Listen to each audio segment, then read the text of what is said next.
with us. I'm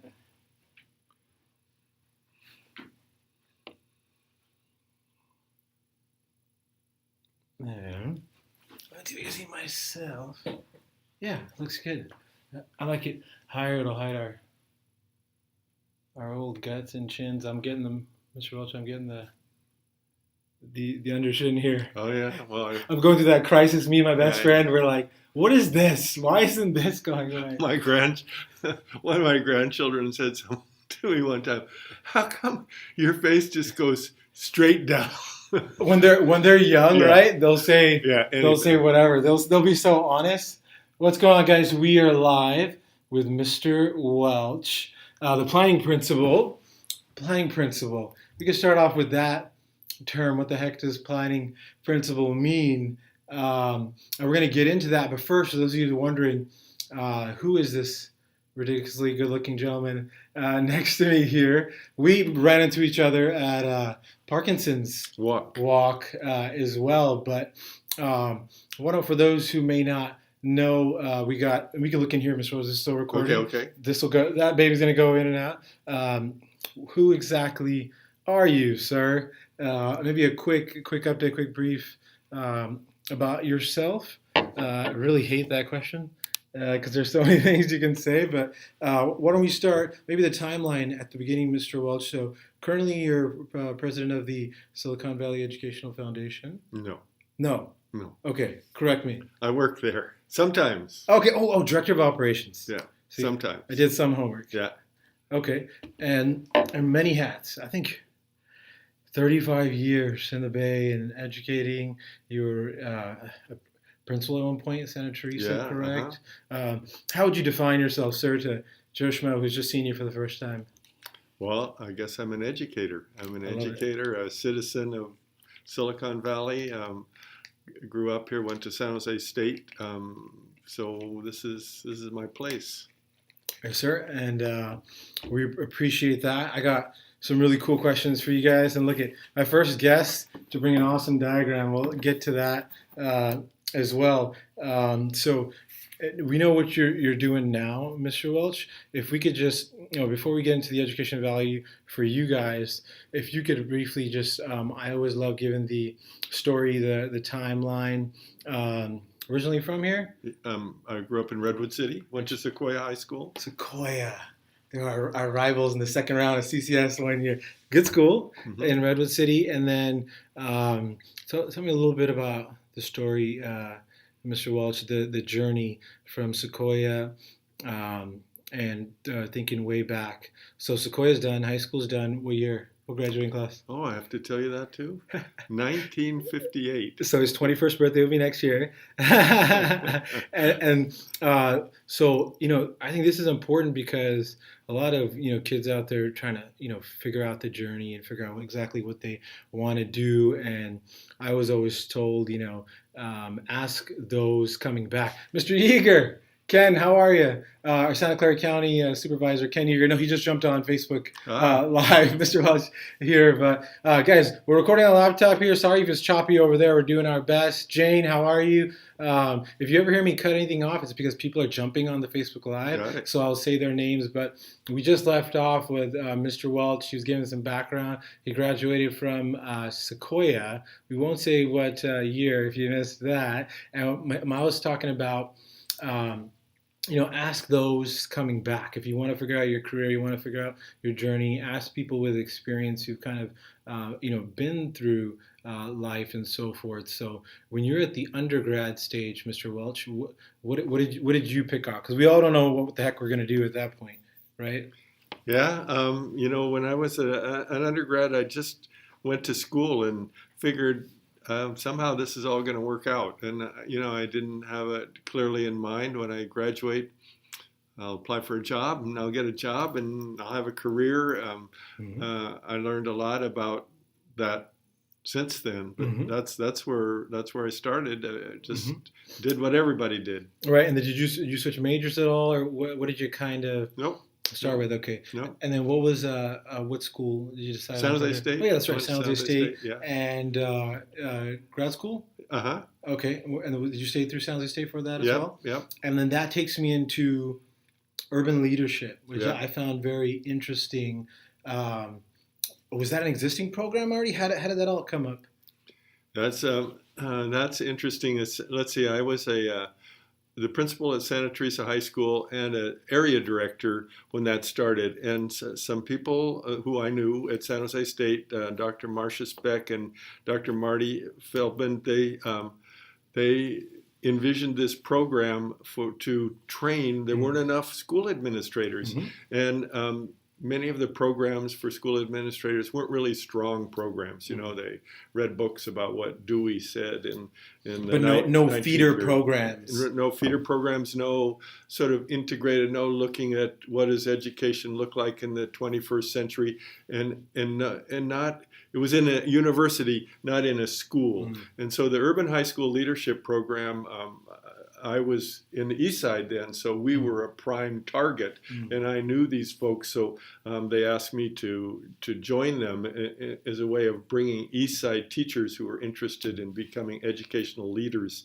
into the program. So we did that, and so what happened is we would meet not even at the university, which is not always a welcoming place to go, but Right. someplace it was easy to park, and not during the day when people were working, and then the action would mostly happen in their schools when they would take on projects and work together to get So such a powerful program because you're really shaping our minds. I love the idea, but how the heck do you come up with a curriculum? That was probably the next question, Sure. right? And then what is that versus standard? So if you finish urban leadership program, would that give you your credentials? Yes, yes, Okay. yes, and a master's degree.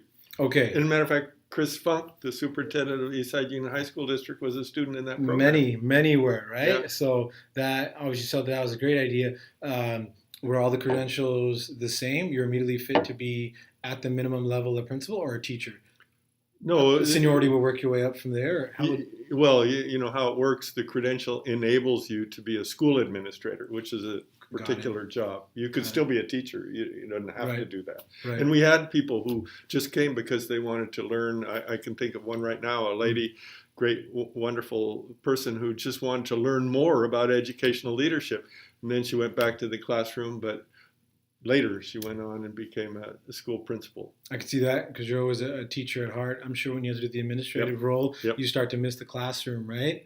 And you gotta tread that line I've talked to Mrs. Kelly about is how to be a good bad cop, and then how to decide who's good cop, bad cop, and then obviously you have assistant principals upon principals, and somebody is always designated as the disciplinary, but at the same time, it's so needed. The same way we need police officers and laws, or to be chaos, right? How do we? And we're molding our youth, a very diverse youth. That's positive things could be going on at home, or negative things, and just trying to help them be better human beings, right? Is the overall goal with that. So when urban leadership at SJSU is done. Is that what the principal streak started with you at Santa Teresa, or did you teach a little bit? After that, I was I had a management job at Independence High School of the state and federal programs. We were just talking about that, yeah.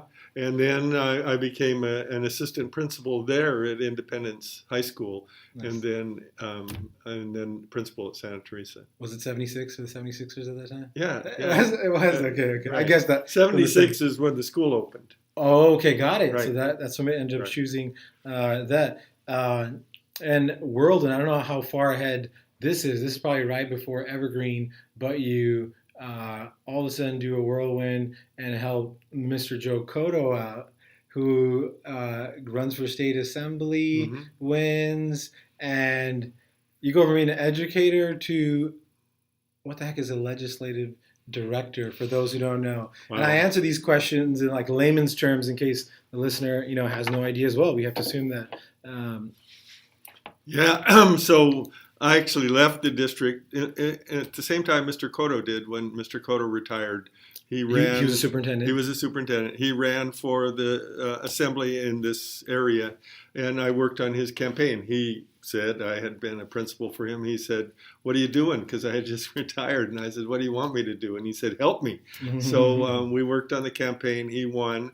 I went to Sacramento with it. It was very tricky. I had a family. Sacramento is 125 miles away, but we made it work. And then, our agenda was about education, and it was a very humbling experience that getting meaningful things done in Sacramento is very hard. The more important it is, the bigger the pushback from somebody seemed to be. And so we would have, maybe 15 or 20 bills a year, and a dozen of them would be about education, and we didn't change the world. Right. But somebody has to try, right? You have to do that. So I feel like in that world, obviously a whole different universe. But it was interesting that, so of like Osh, for example, he's been on this show of D27. We have several, I want to say 5, or I could be wrong, don't quote me, 6 state assemblymen. So, but your guys' task was specifically education. Was that because of Mr. Cotto's background? Yeah. That was specifically why he wanted. But it wasn't just education, but primarily that was our focus. And that's what the legislative director does. Right, that's what I was asking you. What's your day-to-day? Right. So, in the summer, before the summer even, we would talk, the whole team, there's a team of us, talk about what we're interested in next year, what worked and didn't work last year, where we ought to go, and we would come up with some ideas. And then the legislative director takes those ideas to the next level and writes them up, and then finally you decide, okay, this is the package of bills we're going to carry this year, and then then we present it. And then does it go to educator? Then it goes to the legislative council who writes it in educationalese, legal and then terms. It goes through the process of the committees, and then to the floor, and then we were in the assembly. Then we'll go to the other house, and then the job of the legislative director, in part, is to follow that. And when there's a hearing, you've got to get the people to testify, and you have to make sure you're clear. When somebody's upset about the bill, they're not clear about it, or they're not sure they like it. Somebody's going to say something because it comes out of budget. Right. Then they come in, they want to sit down and talk, and then if you can find a way to, gee, I never thought of that, maybe we could tweak it a little bit, and then you can amend the bill to try to make it everybody happy, which happens seldom. Right. So the seed of the plant you just described in that initial conference room is essentially brainstorming with that team of what you feel will be relevant or what's needed for our youth. And that was perfect. That tied into my next question. I was going to ask you, what do you feel that we need to see the most? Obviously, those are 2 different time periods, 2017 and now. How does one brainstorm and just say, oh, I got it, we need this? There's so much to be done, right? So how do you, for somebody out there might be listening who might be sitting in the same seat, right? How do you prioritize? Obviously, you got help and things that are going on and budgetary issues. How does one... it's great. Regardless, you're making positive change, You obviously have to have a brainstorming session. You have to say, let's come up with 5 ideas that really benefit our youth. What is priority, though, given this? Right. And at the same time, look at a realistic budget. What are they not going to throw out the door? Exactly. Right? Was that essentially the mind? What year was this, for example? This was... the election was in 2004, so he was in office... Actually, the beginning of 2005 until 2010. That's 3 2-year terms he was there. Right. So this is 2000. Okay, got it. And then Evergreen started in 2002. Yeah. Were you kind of simultaneously? No. Oh, he was finished. No. Okay. Yeah. No, I left the district in the fall of 2003, and he started his campaign about then. They went together. Got it. Very interesting. I think it's cool. I mean, if there's any place you can make serious impact, it's at that level, because the buck stops there, to say, or obviously that's where the most debate's going on, but it isn't. Politics and education are a great subject to combine. Right.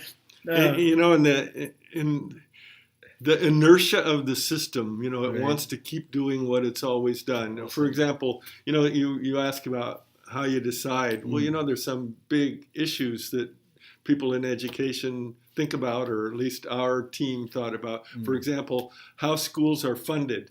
It's it's better now, but it's a crazy way. It doesn't make any sense, but it's been done that way for a long time, and then people tack a little of this and a little of that on it, and so it's really a system that didn't work. So let's go see if we can make sense of how schools are funded. And so we tried that 3 times. That was a great question. We failed each time. It's easy to make a simple thing complicated. It's actually very, very difficult to make a complicated thing just simple, right? Yep. And I guess in that environment, it's natural we won't get into it, to just debate back, because it's somebody saying it instead of thinking of, this is for the kids, Right. But kudos to you for jumping in that pit of lava and trying, right? And Mr. Cotto was a great man to be on a team with. I'm sure the experience was invaluable. My next question was, what would you like to see? 2003, and this is just your personal opinion. You can't do anything as much now, but what would you, before I get into Finland, Mr. Welch, what would you like to see done in our education in 2017? There's obviously millions of things we need. When we're thinking K to 12. What would you like to see more of? Perfect world, you had it your way. Yep. It reminds me of Evergreen Valley High School. That was a few years ago, but the idea there was, it's a new millennium. It's a new high school. We haven't had any new high schools here.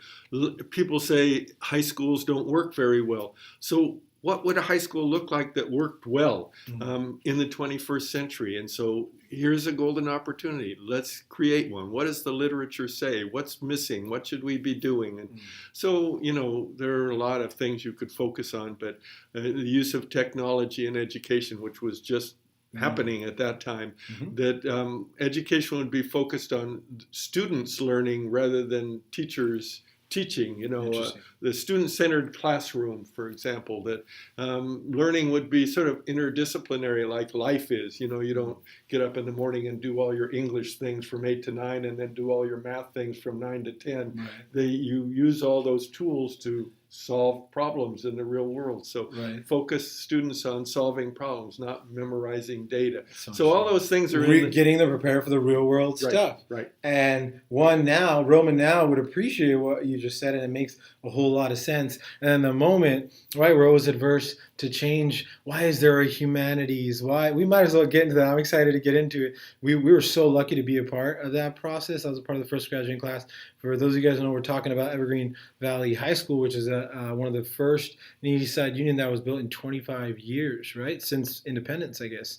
That's right. And I'm sure there's always going to be critics, right? But there was obviously a huge method to your madness, which is so cool to have this talk of why there was, at that time, it was unusual to be so specific of we had information technology, kind of school within the school with its own principle. We had humanities if you wanted to focus on that. There was 2 others. I can't remember off the top of my head either. I don't expect you to. Science and technology. Science, technology. Human performance. Human performance. I was in human performance. I don't remember.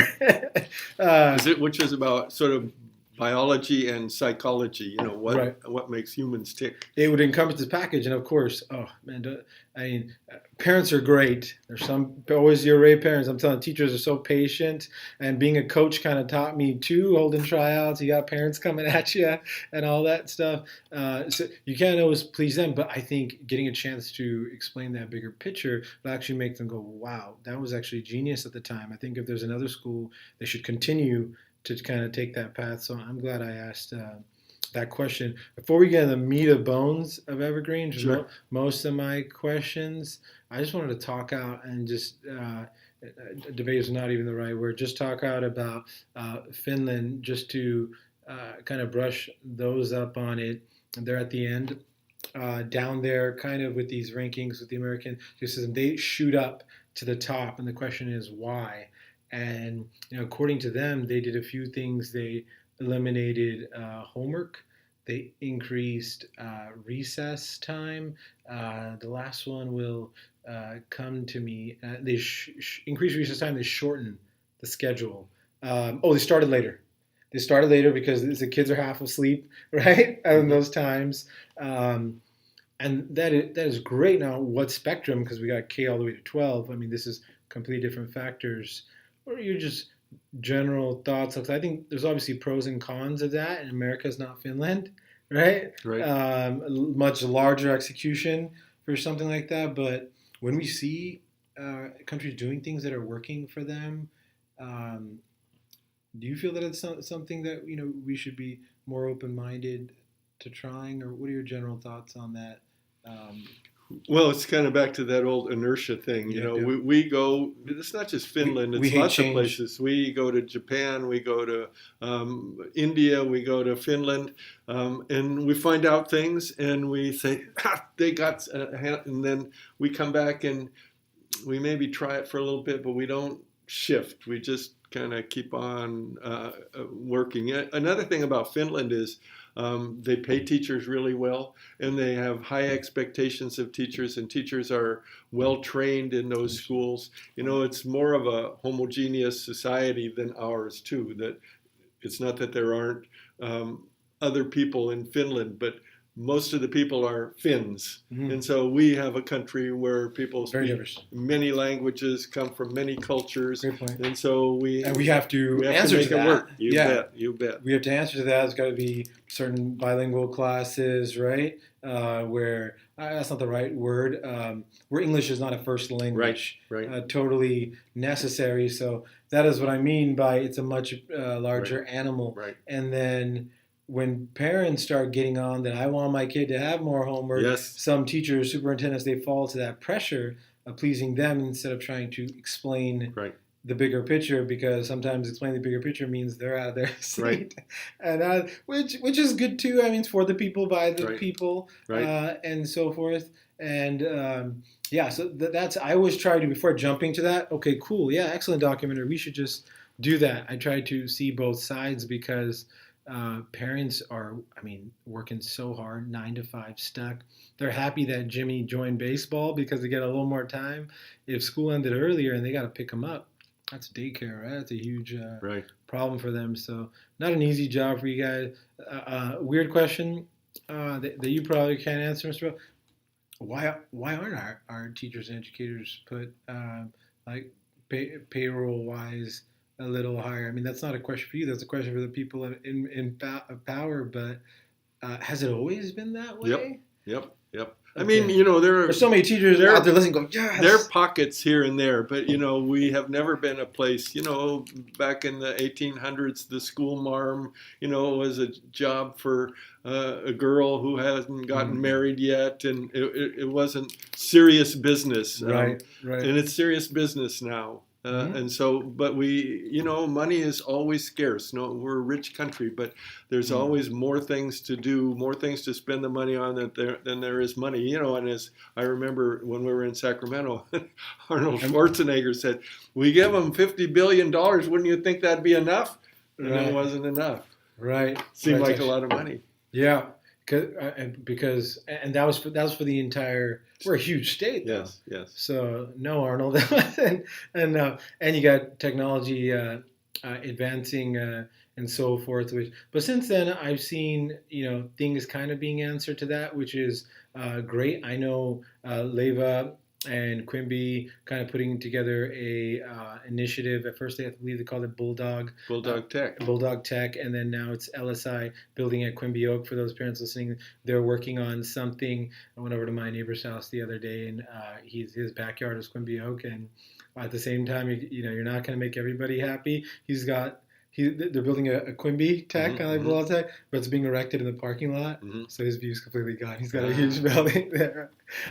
Which I don't know what to say to him, but at the same time, it's obviously for a great, cause, the technology building. So that's something that obviously has to be answered as well. But at the end of the day, all these future people who become significant leaders who do great things, they come from this root of the system, right? So it's how it's not at somewhat of a priority is pretty insane to me, where we look at that. But now we got these big entrepreneurs who are saying school is not completely needed and this and that. I think absolutely the K to 12 level, that's not even debatable. I mean, just to generally get the mind going, right? You can argue university all you want. I mean, we got to admit, Mr. Welch, the student loan thing is I feel like we're seeing it more in my generation and age. I'm not sure how it was for you. Did you have to take college loan to go to San Jose State at that I time? did, but whoa, it was much less. Inflation, It's nothing like what A- people today deal with. APR, Yeah, yeah, and then banks get yeah. involved. Apparently, it's one of the only things that you can't declare bankruptcy on, even if you wanted to with student loans. You have to pay them back. So, Obama did some type of loan forgiveness, right? I'm totally uneducated on this. Uh, Yeah, they modified it. I'm not sure of the details either, but they modified it. But I think we're losing that mm. now. But if community college is free, there's a First year step. is Yeah, just happened, right? yeah, yeah. So for those of you who don't know, first year, actually, I remember I fact checked it because somebody kept asking me. It was October of this year that it was enacted that the first year of JC is now free in California. I don't know why not both, but it's a start with first year. I think the entire state of New York, if you're a resident, is free, and then Tennessee, if you're a resident, is free just for JC. New York, we're talking anything, Right. and which is a pretty cool Yeah. step, right, in the right direction. Hopefully, we start to see more than that because it's hard enough. I mean, some people, right, are not as well off as others, and you're starting from ground zero. But to start from ground zero with a boulder on your shoulders up a Right. hill, Right. that's who knows And where that's going to take the future, right? and we're falling behind. You look just in this week in the Mercury News was an article about students graduating from high school, and it's around college. I mean, and it's around 30% of high school graduates, which doesn't fill the jobs we have in our society that require a college degree. And Mm-hmm. each year we lose a little bit more. And so, I've heard that argument about, well, look at all the great people there are in the United States, so our school system must be working. So that's one side of it. The other side of it is Silicon Valley. I hear people say, why can't you educate people who can function effectively in our corporations? Why do we have to do it over when they get there? And that Right. has to do with communicating well, working well in teams, working as problem Mm. solvers, the things that don't always happen in a The levels of bureaucracy. This is why I wanted to have Mr. Welch on. We haven't even went through one question, and we've given so much value. But no, you nailed it on that. And I read an article from Elon, and he had that type of thing. Was we have to admit there are levels of bureaucracy within the workforce, and he says you don't have to ask your personal manager for permission to go up to another cross department manager to ask him if you need to get something done. In other words, your hiring manager should not get angry at you. Say, why did you go there and ask him for something without my permission? Right? We know that's there in the 9 to 5 world, right? So he says, no, none of that. That really messes up efficiency. If you need to get something done, you're more than welcome to go to the other department's hiring manager and ask him if it's okay. Just ask him if it's okay. Maybe he might say no. You're an idiot. Go back and talk to your manager. But examples like that really speed up efficiency. And you're right. That is a part of it too. Is how we, how we actually work with each other and throughout. We kind of have what we think is the way a corporation functions, right? But right. it's up to you, and that's why we see more startups and they're more aggressive mentality. But awesome stuff. So now let's narrow in and jump in a time machine. And I come to you first off. So there's high school principal, superintendent, area director. We know kind of. We'll get to superintendent. We know what a principal is. What is the difference? What is an Area area director. director? Yeah.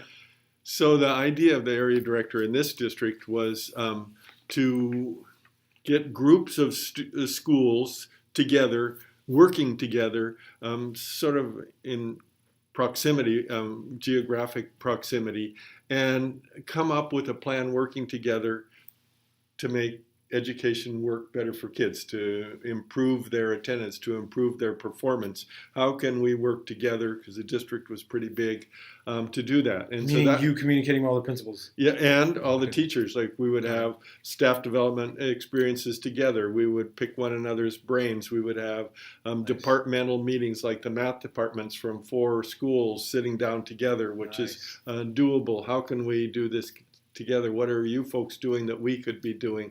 That kind of thing. That was the idea. Still Let's- prevalent today? What? Still prevalent today? No. So pretty much it didn't work.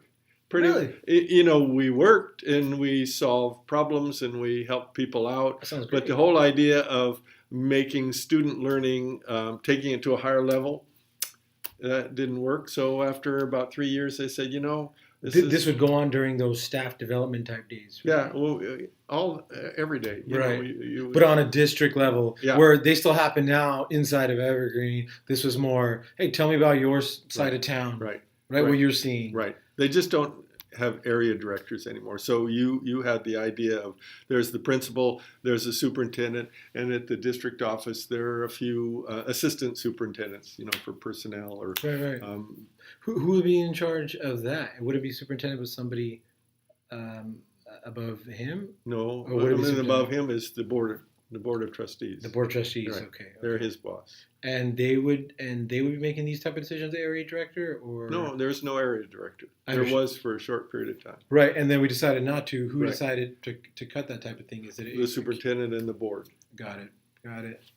I'll leave it at that. Right. But maybe there's a method to their madness on keeping it within the schools. I mean, it is tough enough having the math teachers at just X school communicate with each other the way you just described, Right. and so forth. But it never hurts to, within a region, within a district, talk to each other. But There's constantly that question about how can we get better? Right. How can we get better in math? How Mr. can Funk, we- you're next on the show. He's already committed, so How you can- better how believe I'm going to ask that. How can I won't drop any names. how can we learn from one another? Right. That's what we're supposed to do. And That's so what it's about. finding how that happens, and you talked about the Evergreen School District. So Eastside has 7 feeder districts. So communicating with that, so the 8th grade or the middle school people are synced up with the high school, so they're preparing their students for what the high school teachers expect. It's amazing, but sometimes that doesn't happen. Right. So we're They're not preparing aligned. them for something How do that we- we're expecting. How do we align them? Yeah, we have Right. to talk. And by 7 feeder, you mean Evergreen Elementary School District, et cetera, et cetera, et Elm cetera. Rock, Oak Elm Rock. Grove, Yeah. Franklin, McKinley. And you line up those puzzle pieces, it'll be far more efficient. Right. Right. And it's hard to do. It sounds very complex. So if there's a way to sink it in, it sounds like a lot of. It doesn't have to. There's got to be a way, but at least you guys attempted that, right? There's an organization now called Eastside Alliance, and its whole purpose is to do that, is to build this K to 12, actually K to 16, including San Jose State, which is part of it, about how can we work together to make it work better for everybody. And they're working hard, and still hard. Right. And that doesn't mean that K through 16 means we're going to be able to have one way and the only way. There's no one size fits all solution, but just having communication in line, probably more efficient for learning curricula, right? A very cool idea. And I think those type of things should be brainstormed more. I don't even think we ever reach that level of organizational thinking until you get to your level and the superintendent and so forth. But very cool ideas. And you never know who's listening out there. It could be a superintendent from Detroit who says, you know what? I got to bring that up. We're going to try that. That's why I think this stuff is so important. So now the animal, my lovely bias as a cougar, as a first graduating class, and being a part of that, taking advantage of being a guinea pig during trying different bell schedules and that whole experience. I show up and I say, Mike Welch, we haven't had a high school in 25 years. I want you to be in charge of the team that starts that. Where the heck do you start? And I'm talking, let's get nitty gritty. Do you meet up with, are you involved in architecture all the way? Where did you start? I mean, what was your honest? It's a great question. Yeah. So architecture, there was before I took the job as planning principal, there was already a plan for the school, an architectural plan. Now, Meaning the site was chosen. and the plans were drawn. Now, having the plans drawn and having the building built are two different things. So execution. The idea means nothing. Execution is the game, right? Yeah.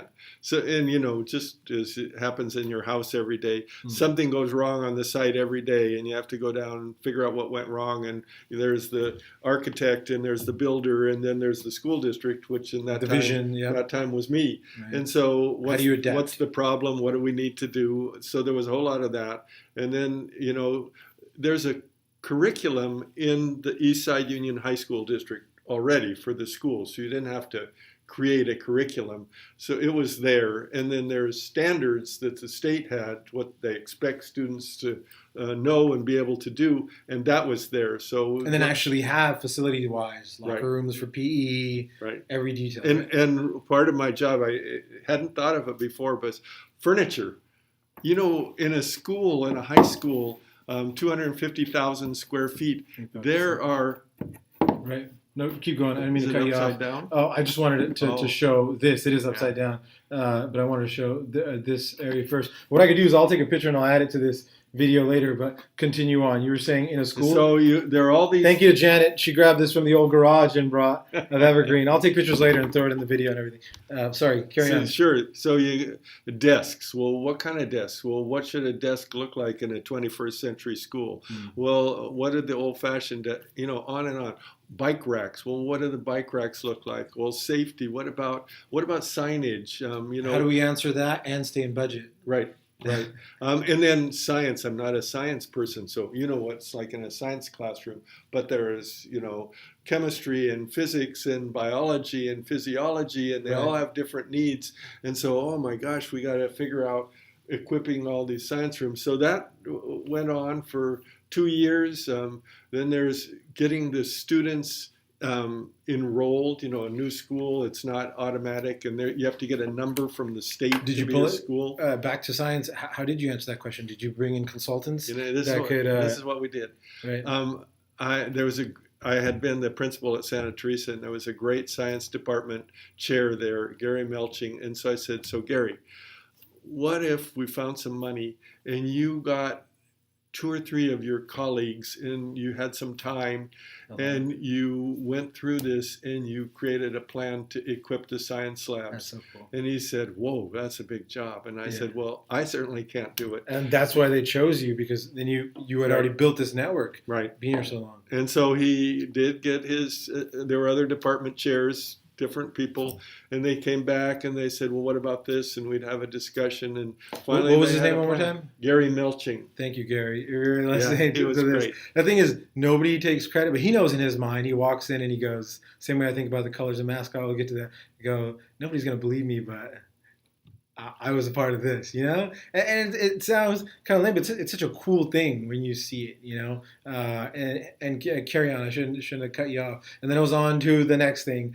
Enrolling all the students, hiring the teachers. You talked about that before, about the great teachers that were there. And really the way we did it is, I talked a little bit before about the vision was this was going to be a different kind of school. This was going to be a 21st century school. So we put that out there. We said, it's about 100 kids working in a interdisciplinary way with 4 teachers who work together. So what that screams to them, though? We're open to change. Yes. Which for some of them who've probably been there 20 years plus, they're like a breath of fresh air. Right. I want to be a part of that. Right. Well, some did and some didn't. Right. But at least my opinions aren't going to be completely blocked, but it seems like they're going to need our help. Right. You know what I mean? And that's actually, that'll attract more people. Right. That builds exactly why area director type thing we talked about. Well, that's how we staffed the school. We said, this is the plan. If you want to be part of it, apply. And so people applied. How was the demand? Was it huge? I want to do that. Well, it was more than we had places. And you needed, which was the question you wanted to answer at that time. So you got a no local athletics, but this is the man that stacked them up. Well, obviously he's looking at resumes at this point, but then we have a meeting. You probably don't even remember this, Mr. Welch. but it was at Quimby Oak Middle School's gym. But I'm at the level where I finished my freshman year already at Mount Pleasant. But now we did portables first. Half were in Silver Creek. See, I remember half was in Mount Pleasant. But when it came to that athletics, you're a sophomore, you're self-conscious, you're nervous, but this is a new beginning for you too to join athletics. You walk in, and Mr. Welch had them all lined up, and what I didn't know at the time is these were legendary coaches. Like in everyone, we had Coach Quinnett, who had Piedmont Hills named after him. But what better man in the big picture of things to take on a job like that? And then you had Dennis Fernandez, who absolutely changed my life. Don't get me started on what he did for me. He just got the job out of retirement for the freshmen and sophomores back at Evergreen. Great. Now, I don't know. He didn't even tell me. He told me to show up. I thought he was going to be for Andrew Hill. And now we'll get to that later. But my schedule is finally flexible, so I might start helping him out there. And I know he can bring a state title to Evergreen, But and then so on and so forth. As far as the women's divisions, you guys just pick the best of the best. And at the time, I didn't even notice that. But I mean, well, the question I was going to ask you is, how did you do that? But now I realize you're just doing your job. You're just reading resumes and. Right. And it wasn't just me. There was a team of us. Okay, tell me about that. Parents, other teachers, other administrators were part of a team, and so you get the resumes. Was that the pro code to get parents involved? I love that. Yeah. Okay. Did they do that with Independence when they were building that? I don't know. See, it takes a leader to just go, no, I think that's important. Let's do it, right? Because sometimes when there's not a handbook, you don't have to just double check. Is you just want to get the job done and get it done right. And that's so cool to me. So that's why I got some type of phone call where I'm literally across the street from Evergreen, 7th and 8th grade, and then we move away right when it opens further back. But I'm not sure how they got a hold of me, but I know the people to this day that are probably on here too. It was Amy Chu, a few kids a year younger than me, including me and others, and we meet at the fire department, and what committee did we call it? School site council. School site council, and we met I think in Quimby's library once or twice, but we met at the fire department, and I don't want to say locked us in a room, but it was a few hours, and we just debated out and narrowed down colors, and then we narrowed down the name of the school even. Yes, the name of the school, and then the last one was mascots, and I think I feel like it was very early on. It wasn't even built yet. I want to say 9th or 8th grader or 10th grader. It was my first taste of kind of open, not debate, nice kind of politics. My parents didn't even know I went to that meeting, but just for fun. It was nice energy, open debate. I remember we narrowed it down for the record, and I think Ryan Brennan, Ms. Chu, all them, Natalie, who was in there with me, I think it came down to, we had two different sets of colors, and then on mascots, we had Titans. Mr. Welch left the room. He just said, all right, you guys figure it out. Titans, and the colors came from the Sharks. And it was Titans, and then we narrowed it down to Cougars or mountain lions because they're indigenous to the area, the same way Lobo essentially means wolf, right? Or was it coyote, one of those two? Wolf. Wolf, yeah. And that's really where it came about. I was pushing for Titans, didn't get my way. It's all right. I was pushing for owls. Okay, yeah, that was the they're wise. Yes. But the colors we all agreed upon. I remember it's the only thing I brought up were along the lines of the Sharks. They kind of meshed from the Carolina Panthers to Sharks. But that was so cool. And it wasn't just me. It was a lot of us. There's a lot of us there. And so that was just one way. We didn't even know Mr. Welch was organizationally delegating all the responsibilities he had ahead of him, right? So very interesting. Okay, be honest. You cannot be a leader and make these crucial decisions without getting backlash. What did Aristotle say? The only way to avoid criticism is do nothing, say nothing, be nothing. Right. It's such a huge task to get on that, and there's always the naysayers who will state problems without offering solutions. And then you're just complaining when you're doing that. Was that tough for you? Or was it pretty smooth and easy? In fact, I think my charge was to bring, I can't remember if it was 2 or 3 names for the school, mascots, colors to the board, and the Mm. board ultimately decided.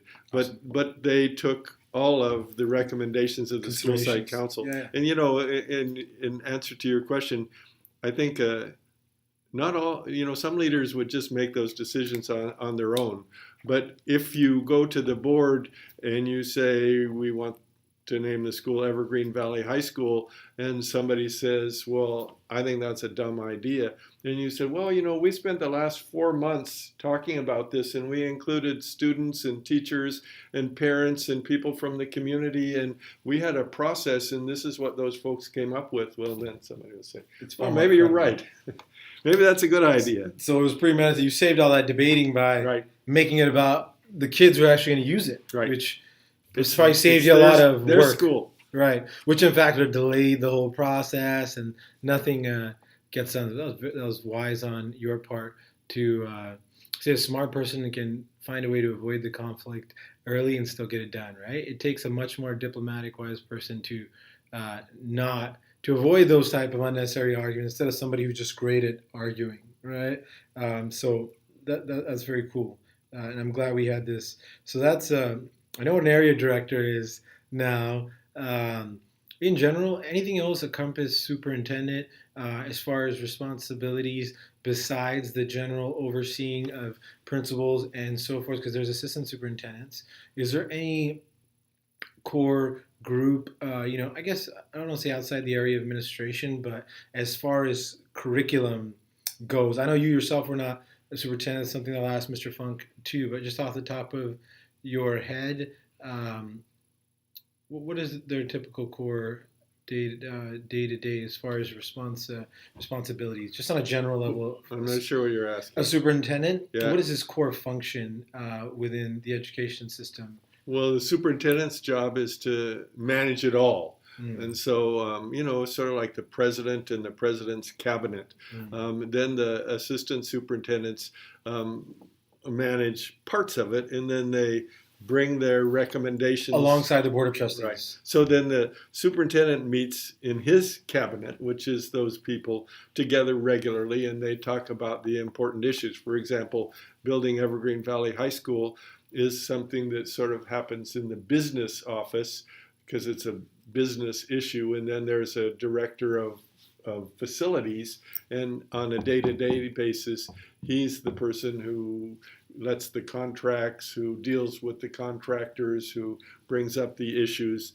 And so, but the superintendent is the boss. So if they're in the building, they're saying, look, we found out, somebody's got to make a decision. Yeah, the final decision. Mm. Well, the final decision is actually all the board, but then they would come to the superintendent, and the superintendent would come with a recommendation to the board, and they would take it or not take it. Michelle, when you look at something like the California high school exit exam, when they finally got rid of it now, when it came about, or when they did finally get rid of it, is that at the Joe Cotto State Assembly education level that we were talking about, or is that something that obviously they're going to want the feedback from superintendents from all around California? Who gets rid of? How did it?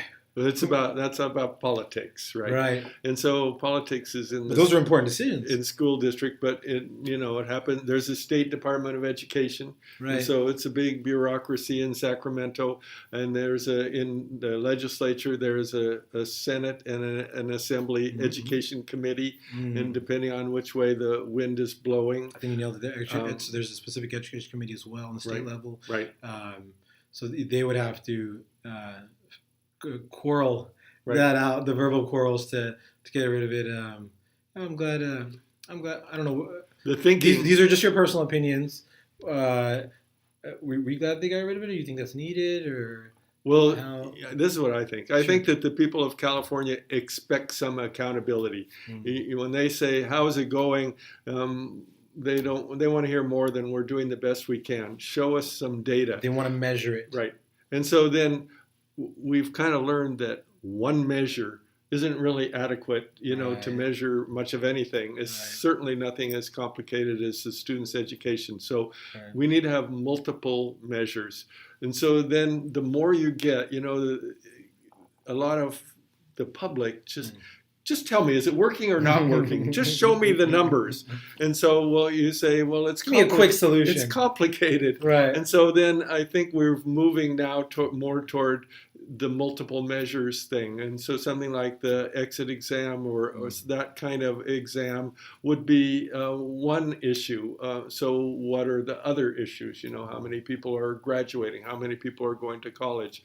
How many people are taking AP courses? SAT. Yes. Which they went, right after I left, they went from 1,600 being perfect score to 22 something. And I just doing my research preparing for the Evergreen interview, they dropped it back down again in the past 2-3 years. I don't know if you're aware, Mr. Welch. Not that that matters. The 22 kind of, it's hard enough passing the damn thing, but that's another gauge. But that gauge is more for colleges and for entry level and stuff like that. Interesting if they would just be able to have access to that data. I'm not sure what happened since, but somebody convinced them to drop that measurement. And interesting how that falls into, I mean, I won't open that can of worms, but I always wondered how often when it comes to real estate, the values of areas are measured by the number one concern of parents are how are the schools? Of course, the attribute of, and I think that's where it really starts to get weird for politics too, because the better or lower exam scores immediately devalues the area. I mean, how is that? We shouldn't even open that camera. How is that a criteria? It's only one criteria of many: crime, all those type of things, but.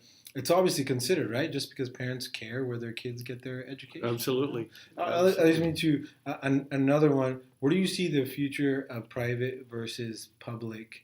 Because the number one complaint, I think, personal bias again, Quimby Oak and Shibuya are one of, my opinion, one of the greatest feeder middle schools when it comes to athletes. But the coach's number one concerns is anytime the kid's any good when he comes out of middle school, he's going to immediately go West Catholic Athletic League. And I can't begin to tell you how many stars have come from Shibuya, Quimby, but never made it to a public school.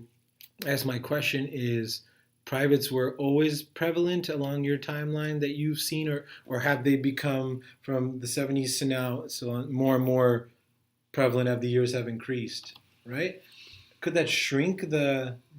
Yeah, no, I think that has always been an issue. Now, charter schools is what's the difference, I think, since the 70s or something. But private schools, there are more now, but then there are a lot more people now as well. So I think that idea, and if you're a star athlete, you might well wind up there. Although Oak Grove High School had 30 years of terrific football teams, and so it's possible. And at Independence, we had great facilities for swimmers and I couldn't agree more. And wrestling. Yep, and that was the athletics probably wasn't the best example because and anyone who's true to themselves in their hometown, they'll always stay, right? And they want to represent their own place on the map.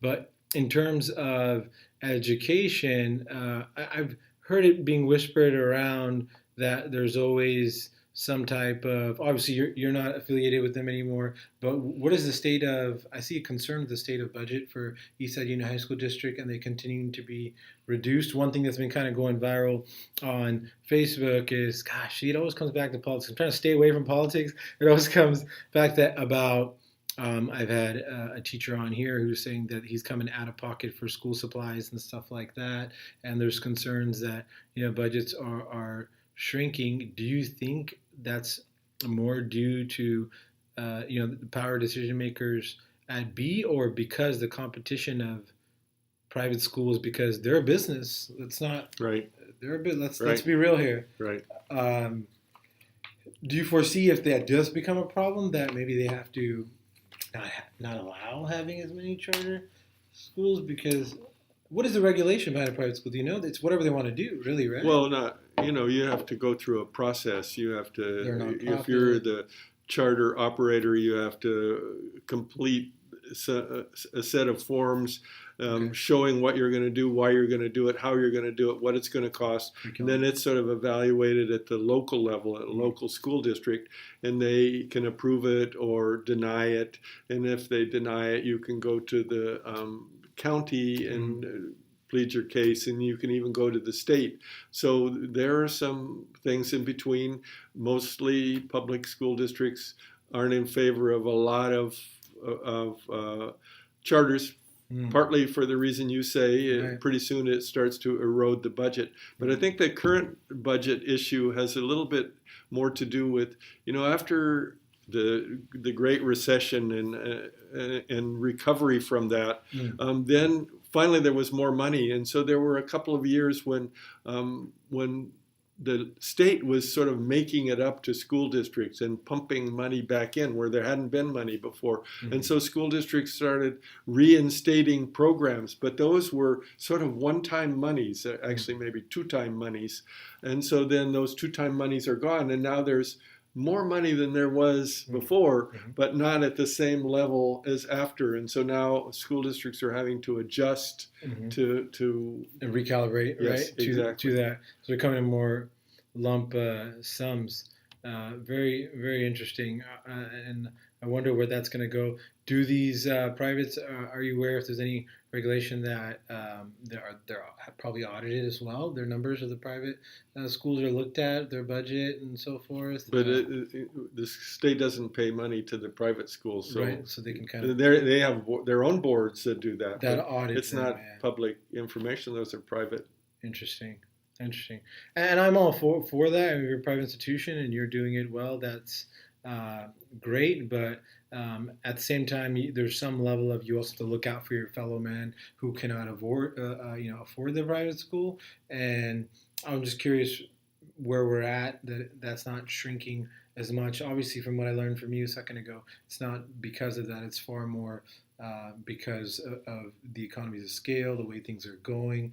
California is a huge state, the way we can distribute it according to Financial Times and so forth. But we're going to go right into the rapid fire.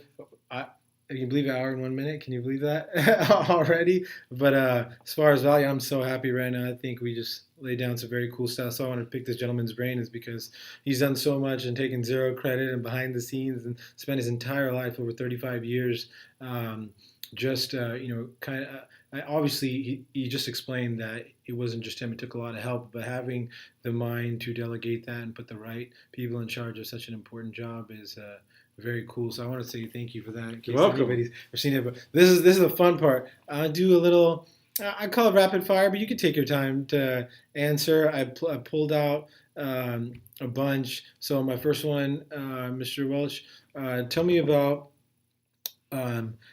a failure or what you thought at the time was a failure in your life that ended up kind of, not until you could look back to say, oh man, that was meant to happen. It kind of set me on my way. Or any failure, you thought was failure time and ended up being success. I always throw the easy ones at you. Sure.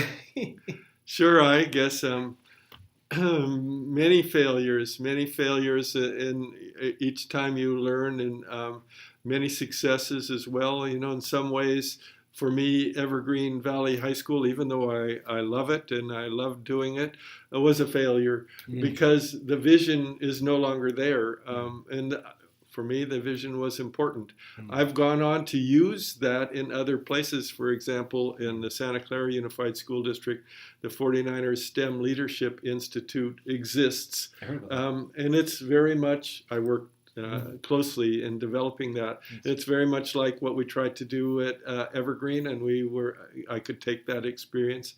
I guess in the final analysis, what I think about that is the issue is to try, to engage, to do things. And sometimes they're going to work perfect. You only learn when you make mistakes. Yeah. Sometimes they're going to work perfect, very seldom.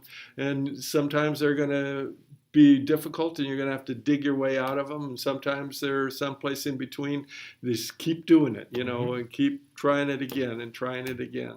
Yep, it's a part of nature there. The baby only learns to walk or stand after it falls on its face about 20 times and then it stands up. I love it. And this one, just a personal opinion, when you think of the word successful, still loaded word, who's the first person that comes to mind? There's no right answer for this. It's just in your opinion and why. You know, I was Throw me a name I don't even know.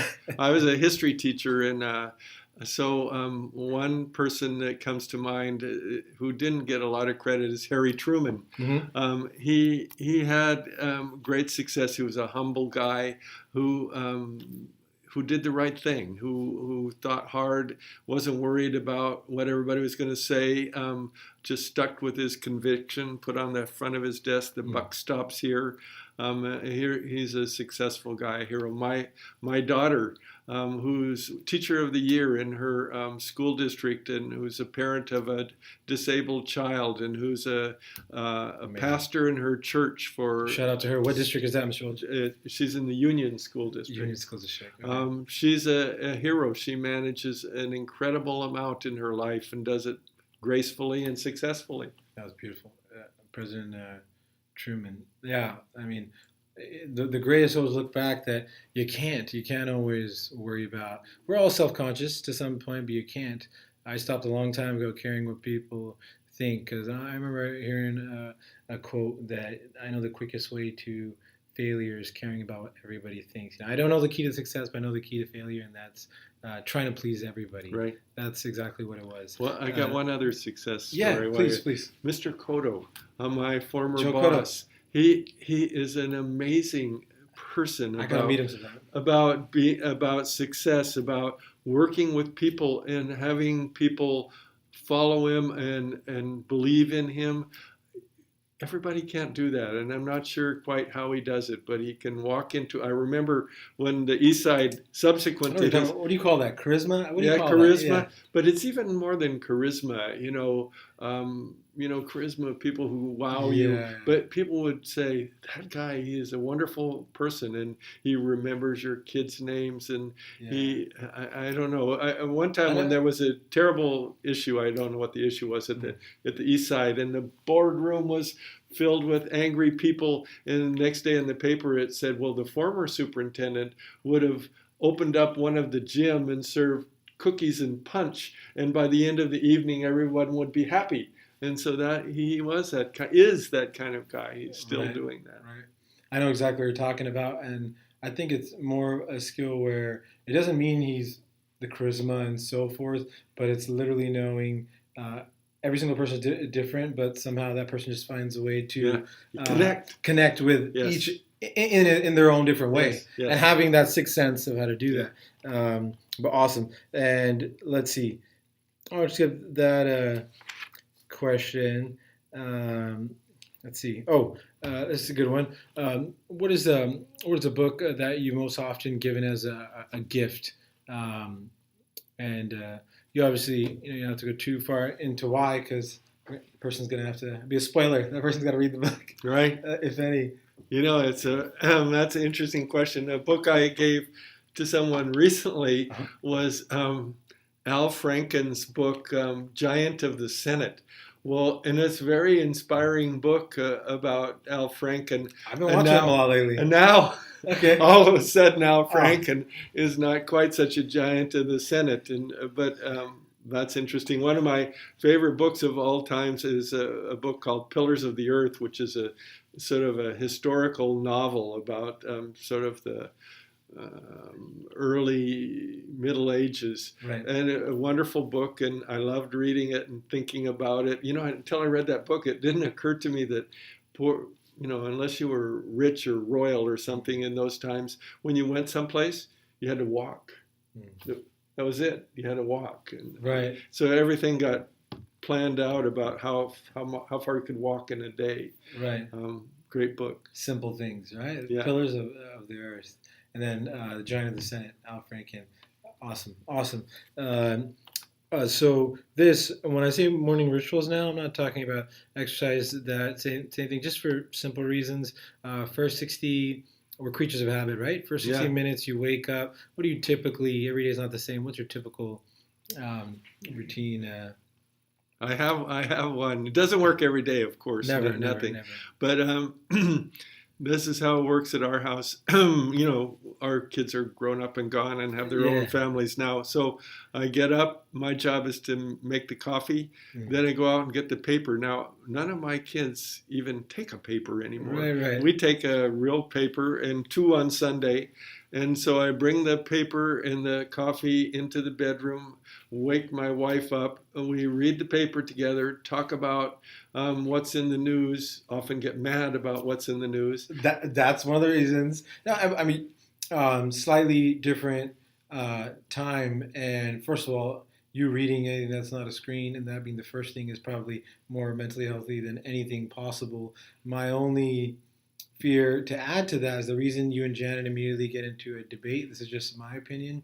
Is my fear of what's really happened to KTVU, to the local things, and that's again watching Bowling for Columbine and so forth. Is I want you to try to count, Mr. Welch, tomorrow morning's paper on how many of the headlines had to do with some sort of fear. I'm not saying it's all the time. Obviously, that it's because of ratings and so forth. But I feel like it can really get taxing on the mind of my local parents. They get angry. I walk by and I turn it off every time because we're in a world now, and this is you taught me so much. Is when I made that switch like 3 to 4 years ago, and where I'm in charge of everything that goes in here. The paper was all you had during that time, but nowadays this is going to be downloaded into a podcast after YouTube. On your next drive to Walnut Creek, Pleasanton, you can listen to KTVU or you can listen to Roman and Mike Welch talk about the education system in Eastside Union. And I feel like since I've done that, those hours fly, and it gives you such a depth of educational and no knock to you, sir. All I'm saying is suggesting that there's a whole universe of things out there as technology is changing, right? Which is you've encouraged for so many youth as well. That I've personally told myself, sadly, no more local TV news, and paper's still fine depending on what it is. Evergreen Time or Mercury? Mercury. Okay, well, yeah, that's debate. So that's why you and Janet Right. get into it about. But I might be wrong. In tomorrow's paper, I'm going to text Mr. Welch if there's a positive ad somewhere or positive story. Excuse me. Roman was wrong, and I'll be the first one to admit that I was wrong. But do you agree on some level? H1N1, killer bees. This person, it's 5 a.m. They're talking about somebody who got stabbed or killed. But at the same time, in my opinion, we're at the safest time in history alive. Think of it. When it was the Wild Wild West, people would pay for their tab, shoot the other guy, and take off on their horse, right? If you look at a grand scheme of things, please disagree with me if you disagree that we are safe. But all of our attention goes to the one fatality that happened here when given, yes, we should be looking at that, but there's so many positive things. How are you about that aura of how positivity versus negativity affects the mind? Does that ever cross your mind? You Of feel course it important? does. Okay. Of course Okay. it does. So you have examined that realm Yeah, as well. and I agree about KTVU. I don't want to watch it at night because it's just one right after another of those terrible things. But that was wrong. I mean, KTVU and San Jose Mercury, a little different credibility. right, That's like the Inquirer, and right. but sorry for that rant. But I just felt for whoever's listening that anyone, if it was my mother's age or so forth, I would just highly encourage you. If there's something you like, it's like Pillars of the Earth. Just go on YouTube and see if there's somebody talking about subjects that if it's cooking that you could completely learn out. Education's the topic here, so I couldn't help myself but to imagine that. How rude of me though! I blab after the Mercury with Janet.